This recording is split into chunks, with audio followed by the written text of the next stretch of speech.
دیکھیے احسان، قرضے کے متعلق میں نے یہ بات عرض کی تھی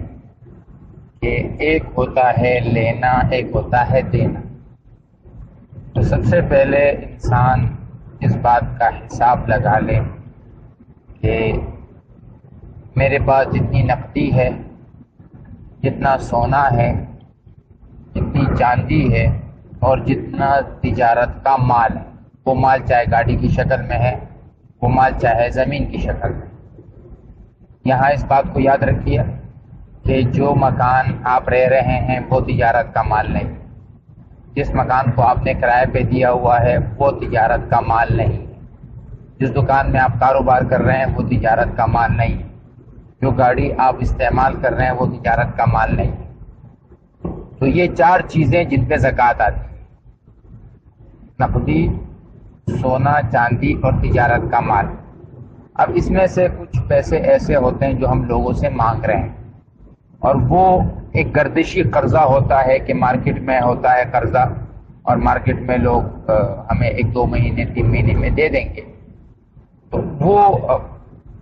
پیسہ جو ہے اس کو آپ پہلے شمار کر لیں کہ یہ پیسہ ہم نے لینا ہے، سب کل ملا کے میرے پاس 1 کروڑ روپیہ ہو گیا۔ اب پھر حساب کرے کہ مجھے دینا کتنا ہے، دینا کتنا ہے اس کا حساب کیجیے۔ اگر 1 کروڑ روپیہ آپ کے پاس سب ملا کے ہو رہا ہے اور دینا آپ کا جو ہے وہ 60 لاکھ روپیہ ہے،